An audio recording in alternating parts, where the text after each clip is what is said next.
The summer of 1964 was supposed to be Freedom Summer for Black Americans in Mississippi. 1,000 Northern University students were traveling south to help black citizens register to vote. Unfortunately, the Klan had other ideas, and 3 young men would pay the ultimate price. James Chaney, Andrew Goodman, and Michael Schwerner were beaten, killed, and buried by corrupt police officers in the Klan. The FBI swooped in to investigate, but after 1,000 interviews, they struggled to find answers. Everyone was either a Klan sympathizer or they were terrified. Finally, desperate to solve the case and alleviate the public pressure, they called in their secret weapon from New York. The Mafia's Grim Reaper had been silently working for the FBI as an informant for years. Greg Scarpa flew into Mississippi and shook down a Klansman. Magically, the FBI received the tip they needed to find the 3 boys' bodies. Unfortunately, that wasn't the end of this horrible tale. 18 people would be indicted for the murders of these men, and 9 of them would get off scot-free. A few others would get a lesser charge. The most disturbing one of all was the local Baptist preacher who had planned the entire thing. It would be 40 years before he would be convicted of anything. Then he received 3 manslaughter charges and 60 years in prison. Unfortunately, he was 80 years old at the time. He had lived out his life and would die a mere 2 years after going to prison. Where's the justice? This episode is brought to you by Chaos Rules in Madhouse, Madison County, Missouri. This rural community should be a safe place, but it hides a dark secret. Fredericktown is one of the most dangerous places to live in America. With a crime rate of 31 per 1,000 residents, Fredericktown has one of the highest crime rates compared to all communities of all sizes. I started researching one case sent to me by a desperate grandmother that led me to 15 more. Then I realized this county has had murder, corruption, and chaos since before the Wild West days. This book will start with the lynching by a Fredericktown mob in 1844, and will end up in an explosion. Hold on to your seats when you read this one. You're in for a wild, chaotic ride through rural Missouri. Check out my new book, Madhouse, Madison County, today.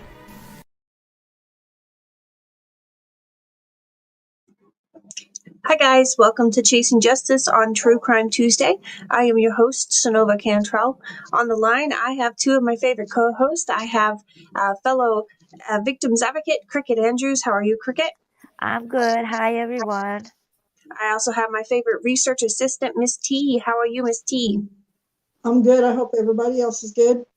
I have several people signed on already, and I have some that's been signed on for well over an hour. I love you all. I appreciate you so much.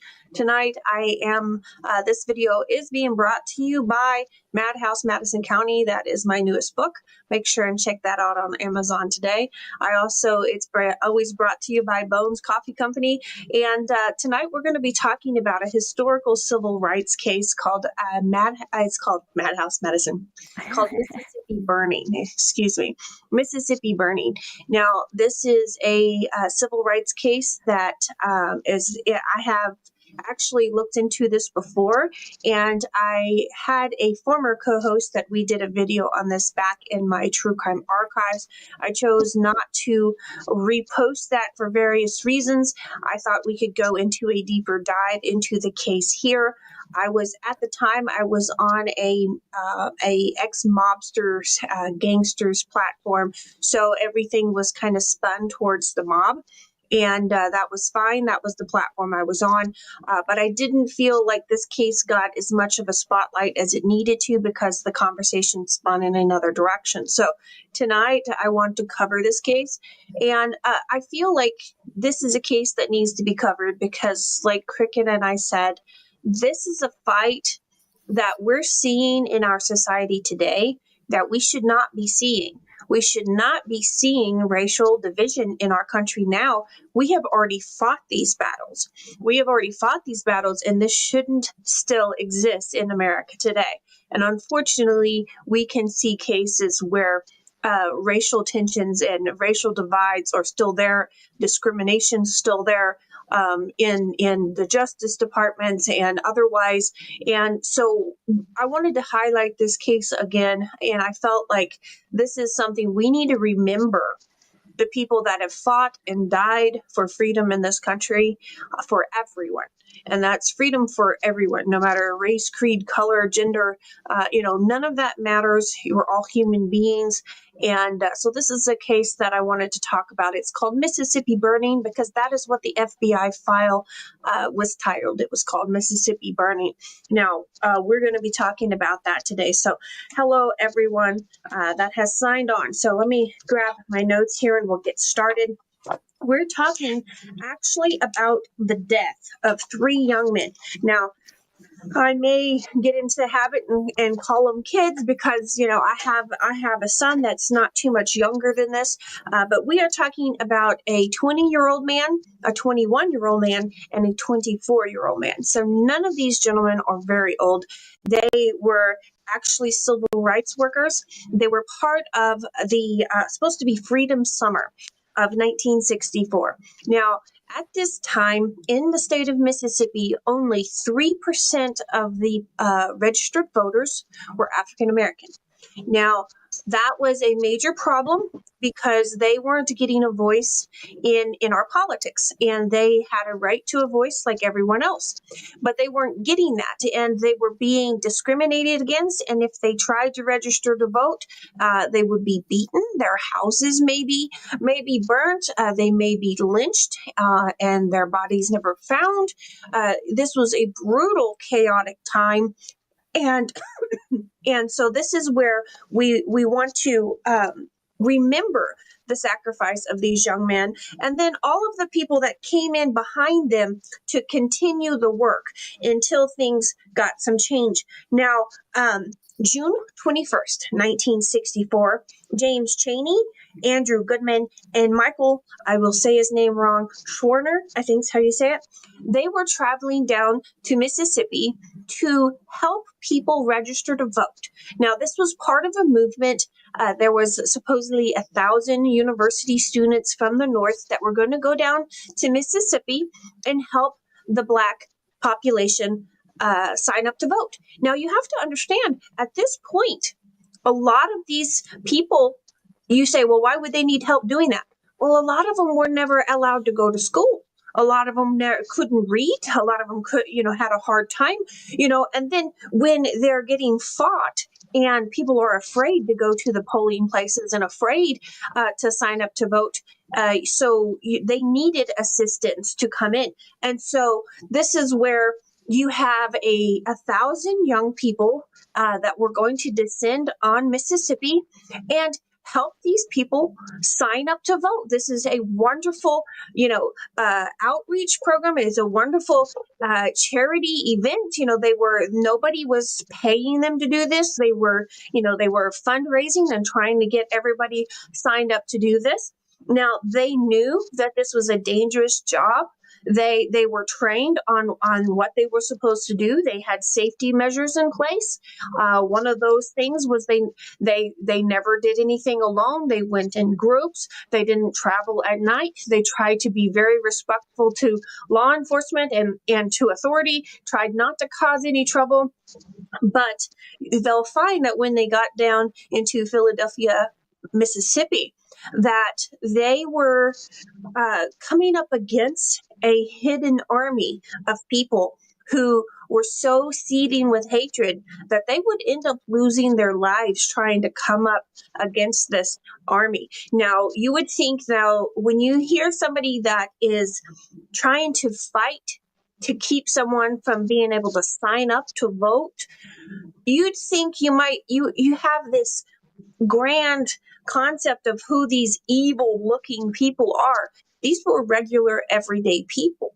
They were people who had been so inundated with hatred for centuries that they thought they were right, and they were zealous. They were vigilantes. They were in the police force. They were in the judicial system. They were part of the Klan, and yet they were there in the open, And there were so many things that happened leading up to this. But the main thing that happened was they had come down and they had been kind of scouting out places to try to find a place to hold their little meetings. And the place that they talked to was Mount Zion, was it Baptist Church? Mount Zion Church. I don't know if it had a, I think it was Methodist. was it a Methodist? Mhm. Mount Zion Church. And they had talked to the people that ran this church and asked if they could hold their meetings there. Now, the church hesitated, and it wasn't that they didn't want to or that they believed in segregation, because I believe that this was an African American church. They were scared to. Now, think about that. In a free country, this organization was afraid to lend their building to a charity concept, to a charity organization, to a civil rights movement. So this is, this is a concept beyond me. I don't understand this. And so it really tears at my heart to think that a church was scared to let someone use their building. But they were scared to, and they had a reason to be scared, because they said, well, we need to talk it over with our board, come back in a couple days, and we'll let you know our decision. Well, they didn't even get the chance to decide, because a Klan member had seen this civil rights worker at that church talking to these people. So they went in, and I have the date here. They went in. Let me look. I've got my timeline all here. Let's see what the date is. Okay, June 17th. So it's a few days before, June 17th, 1964. They go in looking for these civil rights workers, and they're not there because they had left town to go do something else. They was going to come back. Okay. While they were gone, the Klan members put on their hoods because they were too cowardly to show their faces and show what they were really doing and who they really were. They put their hoods on and they go approach this church. They beat the parishioners. They tried to torture them and get information on these civil rights workers, but they didn't have any information to give. They beat and tortured the parishioners and burnt the church to the ground. Okay? So this is June 16th or June 17th. Now, June 23rd, is that when that comes through? Yes. June 21st, the three gentlemen come back and they talk to the people at Mount Zion Church. And it was as if the Klan was waiting on them. They knew that was going to spark enough of an outrage that they were going to come back and check on these people. So they used their charity against them, and it was a trap. So when they were leaving Mount Zion Church, they had plans with their group. They said, if I don't call by 4 p.m., you know something's in trouble. You call the FBI. You call the police. You call somebody. Okay. Well, their plan was to go talk to these people at this church, check on everybody there, and then they were supposed to be back by a certain time or call at a certain time. Well, they didn't call because after they left that church, they were pulled over by the local cop. The local cop put them in jail, did not allow them their phone calls. Of course, they segregated them because one of the gentlemen was black and two white. So the two white men had their own cell together, and then the black man had to have his cell on the other end of the building by himself. And they didn't get to talk to each other. They couldn't communicate to each other, and none of them were allowed their phone call. They knew what the bond was and how much they needed to pay for their so-called speeding ticket because it was posted on a sign on the wall. But the cop used the excuse, well, we got to call the judge, so you can't leave and you can't get your phone call till we get a hold of the judge, the justice of the peace. 10:30 that night, he conveniently just tells them to pay $20 and they can leave. Well, why? Well, we'll find out that was a setup. The cop needed time to get his cronies in place. So there was a carload of Klans members that were waiting to chase them down. So they made them leave at 10:30, which was after they weren't going to ever travel at dark after dark. They weren't allowed to make their 4 p.m. phone call to let their friends know they were okay. And then at 10:30, they were let go. They knew where they were going to go because they knew where they were staying, and they followed them. They chased them down, pulled them over again, beat them, shot them, and hauled them off. So this is where we're at. We are starting out this investigation as missing persons. Okay. Now, unfortunately, murder isn't a federal offense at this point. The FBI was brought in because kidnapping is. So they thought, okay, we're going to get the FBI involved.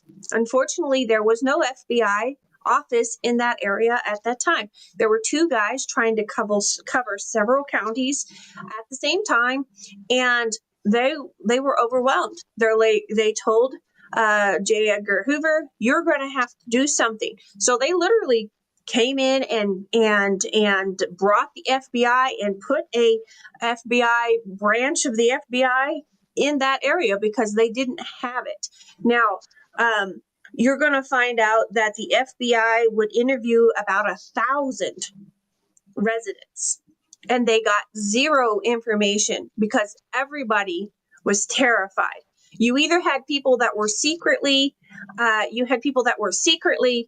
in alliance with Klan, but then you had a whole bunch of people that were terrified because you would get beaten, you would get lynched, you would have your money stolen, you would have your house burnt down, you would have, all these things. So even if you were white and you were do something against the Klan, they would kill you too. And so you would lose everything you have. And you have to realize this is still the economy after the Civil War in this area.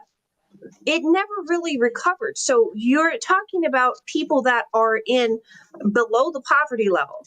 So they're barely surviving anyways. And then you get some jerk in a hood that's got more money and more power than you can even comprehend telling you what to do, or you're going to lose everything you have.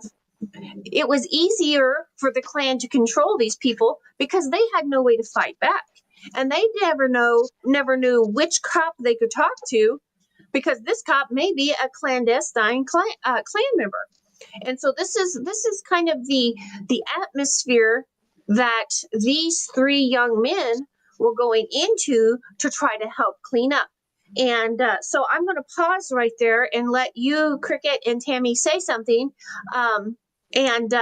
Cricket, what do you think so far? Have I missed anything in the timeline so far? Because I've got quite a few notes and things, but I want to kind of get an overview and then get you guys into the conversation. No, you good. It just baffled me how they were set up. And when they were released and the Klan members went in one car and police in another car chased. So they had to speed and then pull them over for speeding. Yeah. See, that was the thing. You're cutting out just a little bit. The deputy Cecil Price was the one that pulled them over and put them in jail. And then he was the one that chased them. And he chased them to where they were speeding, trying to outrun him. And then he caught them and said, I'm chasing you because you're speeding. And they're like, well, you made us speed, but of course that's not something they could say. So the deputy Cecil Price, the Imperial Wizard, Sam Bowers, you're going to hear these names, but you're going to also hear a whole lot more. Tammy, did you find anything that you'd like to comment on at this point? Well, I just wondered, is that where they burned the car, where they pulled them over and beat them and killed them? Did they burn the car there too? And just leave it there? They just left it there after they burned it, I guess, I would assume. Well, they actually used, we'll find out that they actually used the boys' station wagon to haul their bodies to where they were going to dump them and bury them, and then took the station wagon and hid it amongst the brush near the swamp and burnt it there. So you'll find out that they killed them and then put them in their own car to haul them off. So, but we're getting ahead of ourselves just a little bit. So we go 44 days, no information whatsoever. So J. Edgar Hoover sends in, I believe I read somewhere, 150 FBI agents. So you go from 2 FBI agents in covering several counties to 150 FBI agents covering those counties. So when they had that kind of surveillance, they started breaking people apart. They started breaking apart the Klan because they had an overdose of people. So they were monitoring people that would show up to these Klan meetings, and then they would take notes of all the license plates and all these things, and they would figure out who was pretending to be a fine, upstanding citizen, but was actually, joining these Klan meetings at night. So they were actually starting to pull the veil back and show who these people were. And one of the most startling things that you will find eventually is the pastor of the local Baptist church. His name was Edgar Killen. He actually was, you'll find out through a witness, you'll find out that he was the one under orders of the imperial wizard, Sam Bowers. You'll find out that Pastor Killen actually planned everything, orchestrated everything, got all the recruits, put it all together. He was the mastermind of this plan. And you're not going to find any of that information out. You'll find that the FBI struggled on this. They struggled hard, and they, even in their reports, I've got 2 different reports here. I've got the U.S. Department of Justice report to the Attorney General of Mississippi, and I've got the reports in the FBI vault. So I've got several hundred pages of reports, and in each one of them, they say they interviewed over 1,000 people and could not get anyone to break because they were terrified. They were too scared to say anything until this is where I thought this is something we need to really kind of deep dive into, because this is happening nowadays. Now, we know that the racial tensions and all that stuff is happening nowadays, but there's one little key manipulative thing that's happening now that is in this case that I really want us to take a second and pay attention to. The Klan had closed the mouths of the entire group of people in several counties because they had started a misinformation campaign. Now, for this few weeks while these boys were missing, okay, they started a real massive misinformation campaign saying that they had started it back before. They had started it as before those guys ever came, and they said they're not coming to help us, they're invading us, And so instead of looking at this as help coming, they looked at it as an invasion. So they had readied the minds of everybody under their control as this is an invasion and you need to rebel against a repressive government. Okay, so this was the mindset that they had kind of, I hate to use brainwashing, but they had kind of implemented into the basic psyche of their society was, this is not a good thing. This is the government's overstepping their bounds. The government's oppressing us. You need to stand up and rebel. So they had already started their misinformation campaign. But then after these 3 boys went missing, after they made these boys go missing, for the next few weeks, they bombarded the locals with, well, see, we knew that this was just a scam from the beginning. This is just a hoax to make us look bad. And they had not everybody, but they had a good majority of the population believing that this was just them dang Yankees pulling some kind of hoax to make us look bad. Okay. And they're just trying to get a media frenzy and make us look bad and make the government force us to do more. So they had started this misinformation campaign.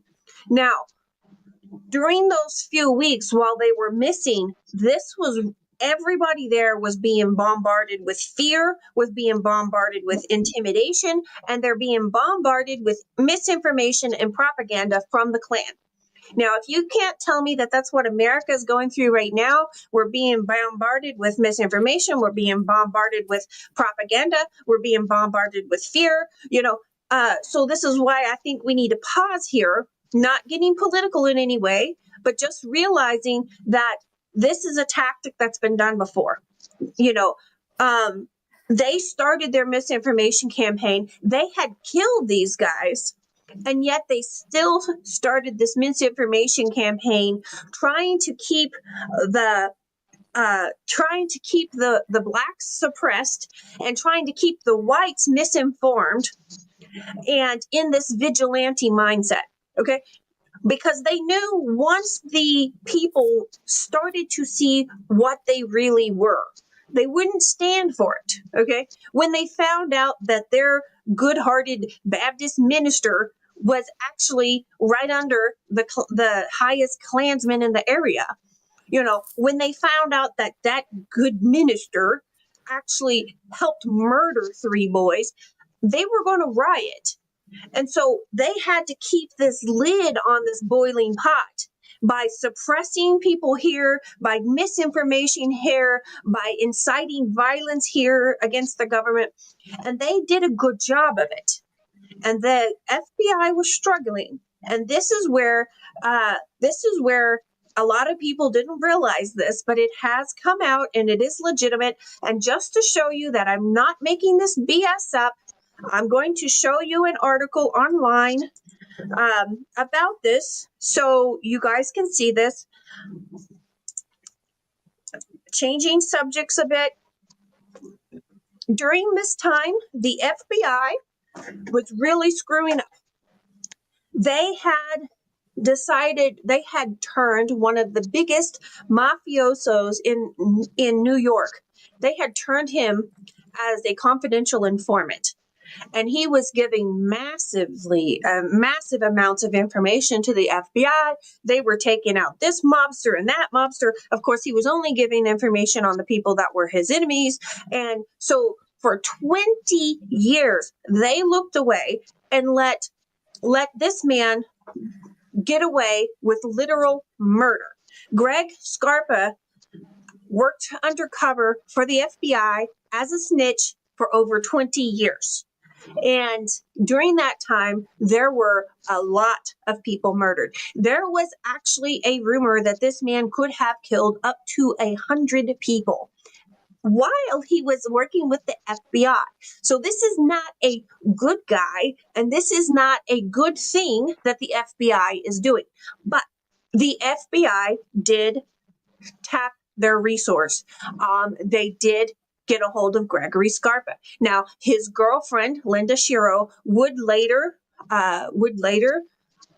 admit to this. They would later admit to this, that the FBI did use Greg Scarpa to intimidate a Klansman to get the information they needed. So, the car was found burned out on June 23rd, and I believe it was later in August. Yep, August 4th.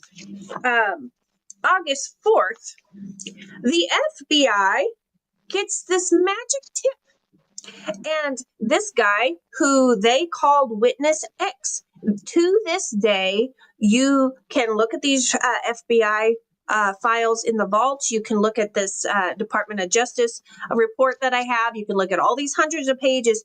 You will not see Witness X's name. And it's because this person could be their life could be on the line now. I mean, because unfortunately, the Klan isn't what it used to be, but it's still there. As disgusting as it is to admit, it's still there. It's still around. They just don't hide their faces anymore. No.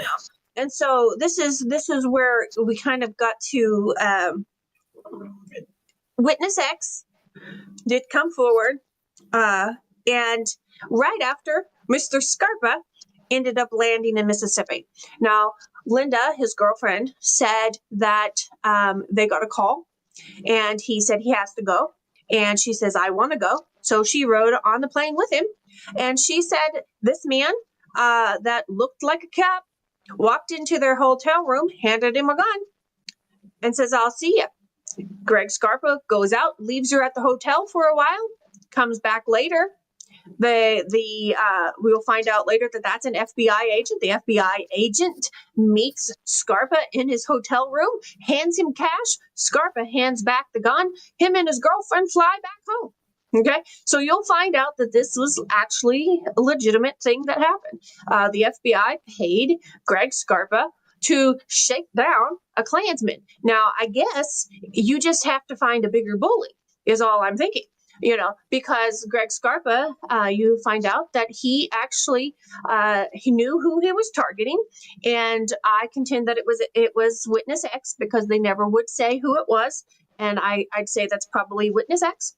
Witness X was at a store, and he was carrying a heavy TV that he had just purchased out to his car, and this kind Italian gangster walks up, says, "Hey, let me help you with that." And he grabs a corner of the TV, helps him put it in his car. Then he grabs the man, shoves his gun halfway down his throat, and says, "You're going to tell me where those boys are." And by the time Greg Scarpa, a.k.a. the Mafia's Grim Reaper, got done with the guy, he went running to the FBI and told the FBI everything they wanted to know. Now, so it's amazing. The next day, August 4th, they find the bodies. Now, I will do a little picture here. Let's do you girls have any comments about them using a mobster to get their way? I thought that was crazy, but if you want to get something done sometimes, I think it's a double-edged sword, because it is. they could use Greg Scarpa to shake down somebody, because legally they're not allowed to shake down somebody. But Right. then that is a very dangerous game, because during that time he was killing other people, and Right. they were looking the other eye. So I'm sitting here going, because they needed him as I an have a whole book informant. idea coming on the bad side of confidential informants, because there are several cases, including one that's near and dear to my heart with the Missouri Missing, that I believe the confidential informant got away with murder, because they were an informant, so the cops didn't want to lose their CI, so they just brushed things over. Now, can you see this page? It's the FBI page. Yeah. Okay, so this is the boys' burned out station wagon. They did the best they could to get rid of that thing. Okay, we're gonna scoot on down here. This is the picture I want to show you. This is where they found the boys. Now, this is a 14-foot tall dam that was being built across a farmer's property, that he was having this dam built so he could have a pond there, is what he was doing. And the night that the boys were killed, they drove to this man's place, and that man gave them permission, so it wasn't like he didn't know. And he let them use the heavy equipment, and they buried the 3 boys here. Now, it looks like they shot the white guys once. They beat the crap out of the black guy and shot him twice. And to make it even worse, one of the boys had this clay in a clenched fist, meaning one of the guys wasn't quite done when they buried him. This is what hate can do. This is how venomous hate is. hate is not something that can just sit stagnant and dormant and fizzle away. Hate, if you don't get rid of it, hate will fester into this. So let me stop sharing, let you guys get back into. Was there Venus only, says that there's a possibility that the Dixie Mafia were involved, not as an organization. This was straight up klansman stuff. But the Dixie Mafia and the Klan had a lot to do with each other. So I wouldn't say that. I wouldn't say that that the Dixie Mafia as an organization was part of it. Venus says, do you have any plans to do any more shows about Buford Pusser? Now, I don't say that name has pulled his mother into the picture. I have said everything there is to say about Buford Pusser.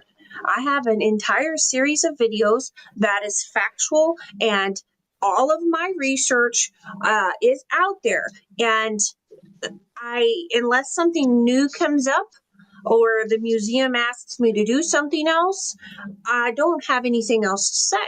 I don't believe in beating a dead horse. So when it comes down to it, I would love to, but I don't know what else to say. Kimberly Lotz send a bunch of crying faces. Absolutely. Absolutely. You think about it. These are three men, 21 to 24. Two of them were married, and one of them just got out of college. And they were literally coming out of good faith and peace to help people. And this is the treatment that they got. And it was done by law enforcement. That's you know, if the landowner was charged? What'd you say? Do you know if the landowner was charged with anything? Yes, the landowner, and eventually, so what happened once this hit the news that these boys were dead and that this happened, then the FBI was flooded with statements. So they spent all these weeks trying to get people to talk, and they were, 1,000 interviews and couldn't get nobody to talk. Now they were flooded because now the veil had been rent and people could see what their good town folks were up to. To make this even sicker, while the FBI was spending those weeks trying to find these three boys, I think they found anywhere from 4. I seen some reports that said 6, 4 or 6 bodies of black men who had been lynched that had nothing to do with this case because they had dared to try to stand up against something, or one guy got beat half to death and kicked out of the county because they thought he was flirting with a white woman that was a cashier somewhere. So there's no telling how many people were brutalized because of this. But this case, what really upsets me, and we're gonna wrap it up here pretty soon, but what really upsets me is there were 18 people charged, and the FBI fought and got all of the evidence they could. They got all these witness statements. All these people were just flabbergasted that all this happened. They were just shocked and appalled. And so people just started coming forward in droves, just droves and droves and droves. So they had, I think they said, I seen somewhere, they had 1,400 pages of evidence in this report to give to the to Mississippi. The problem is this. The FBI couldn't do a murder trial because it was under the jurisdiction of the state at the time. So they were depending on the state of Mississippi to do their job. And there was a judge that would not completely dismiss it all. And then there was another judge that fought to have it back. And then another judge would dismiss it all. They finally got it into court. These 18 people got it into court. 9 of them got off. Another 9 was sentenced with some minor things, anywhere from lesser charges from 3 years to 10 years. Nobody served more than 6, though, if any. And the main perpetrator never had anything done to him because in this area, there was one juror that was still terrified of the Klan. And this one juror was afraid to convict a Baptist preacher. So they let Killen off. Killen, in 2005, I believe it was, in 2005, 1,500 citizens signed a petition to have the case reopened. Because in reality, nobody got what they deserved. Nobody was brought up on murder charges. Nobody. So they all, this one, that one got off. Most of them got off with nothing. A couple of them got a slap on the wrist. One person got 3 years. One person got this. Nobody got what they deserved for killing these 3 innocent men. But the Deputy Cecil Price and Edgar Killen were the 2 main ones, and they didn't get anything. Well, it did help 2 things happen. It helped pass the Civil Rights Act of 1964, which outlawed the segregation of facilities. So you could no longer separate the facilities between black and white. So Civil Rights Act of 1964. It also helped push through the Voting Rights Act of 1965, which made it outlawed to have discriminatory voting practices. So you can no longer discriminate between races in the voting polls or in the voting facilities. And so those 2 things, these 3 men, their sacrifice brought in those 2 major things. But in reality, Pastor, and I do air quotes, I hate to even call him that. I'm disgusted to even say that. Somebody standing behind a pulpit with a Bible. A wolf in sheep's clothes. Oh my, I don't understand why God doesn't just zap people with lightning. I would be scared to death. I just don't know. I'm built different. I know that. But Killen went 41 years before he saw a courtroom again and had any problems again. They did reopen the case. He was convicted on 3 manslaughter charges, which is really not what he deserved. He deserved murder charges, but he got convicted of manslaughter. He got 3 60-year sentences, or 3 20-year sentences, got 60 years, and he got put in prison in 2015. This was 1964. So he lived out his entire life just about, because he was 80 years old when he was brought back up to court. He died 2 years after he went to prison. So let me ask you, those 3 boys, in my mind, they're boys because they're not too much older than my son. Those 3 boys gave their life to bring in new voting rights to the citizens in Mississippi. They're heroes. Yes, they are. But our justice system still failed them. When it took all the way till 2015, and it still took 1,500 signatures to get the case reopened. It shouldn't have taken anything.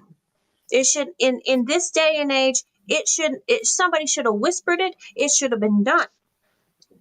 And yet it still took a petition with 1,500 signatures to get somebody to touch this. And that's disgusting. So today, I just wanted to talk about this case, and to remind you guys of these 3 heroes, because these 3 heroes fought the fight and paid with their lives to bring peace and to bring freedom to a group of people. And we don't need to forget them. We don't need to forget a case like this. To me, it's disturbing because I still don't feel like it's solved. I don't feel like there's justice in this case. I don't feel like it.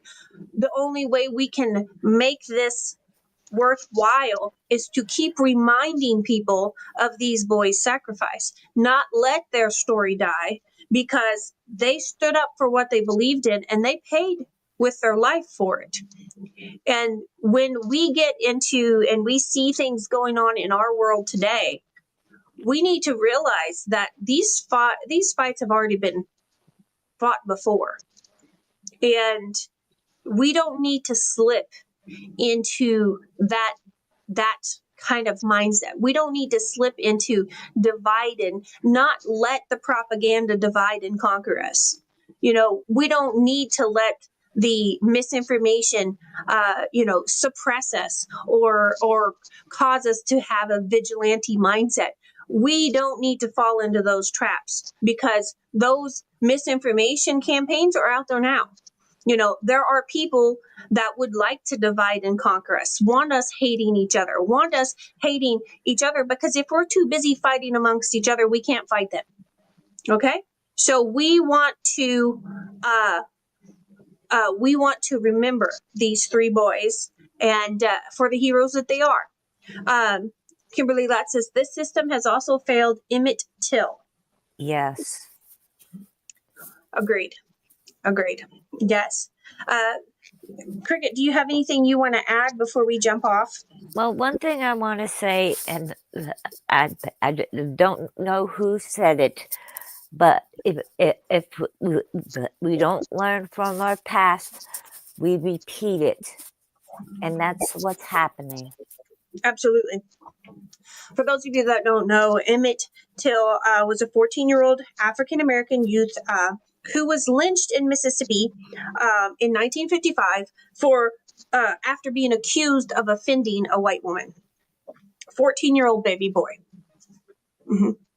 So I don't get political on this channel. I have my opinions on things, but I keep I try to stay away from religion and politics because this is a channel for true crime stories, and this is a channel to help victims, family members get their stories out, and that's what it's for.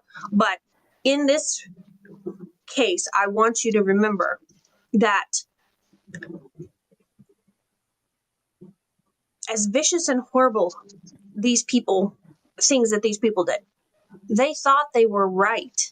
And that's what's scary. You can get so brainwashed by the propaganda if you allow it to change you, that you can hate another human being for no freaking reason. And I contend that that's what some powers to be want. They want us fighting each other because while we're busy fighting each other, we're not fighting them. And so just love everybody. You don't have to agree with people to care about them as human beings. And let's not let them divide us. Let's not let them get us back to where we were in this time frame. Because we shouldn't be fighting the fights that we are fighting today because they've already been fought. They've already been paid for by the sacrifice of these three boys. We shouldn't have any racial tension in this country now. And I'm ashamed to say that it's there, and it shouldn't be. So, okay, guys. Miss Tammy, do you have anything to say? No, I just agree that it's a tragedy. It is. And I hope you all share this. This is not one of the stories that I say, please share to help get this word out, for a victim's family member. I say, please share this because we don't want these boys to be forgotten. We don't want what they sacrificed so much for to be forgotten. So, let me tell you, don't forget to check out our affiliate links. There's a coffee affiliate link. There's an affiliate link to my Madhouse Madison County book, but they also made a movie called Mississippi Burning. It's like every other movie. There are some things accurate about it, some things not, but it's still a good movie. If you want some basic information about the case, and there's an affiliate link in my video description about that. So, stay tuned for the information in the video coming up, and I will see you next Tuesday. Girls, you want to say something before we leave? Have a good night, and remember, we can do that. We can do better if we have to unite and fight. Absolutely. Unite. Okay, Miss T, I'll tell you bye. You want to tell everybody bye? Oh, everybody have a good night.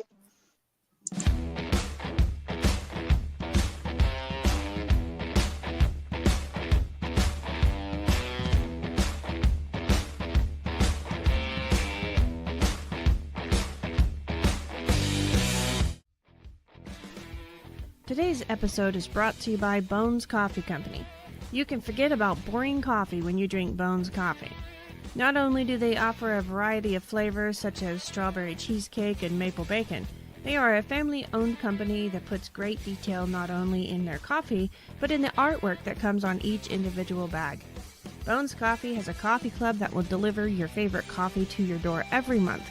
If that wasn't enough, they also have some amazing swag to offer. Check out Bones Coffee Company today. I'll have my affiliate links in the show notes for you.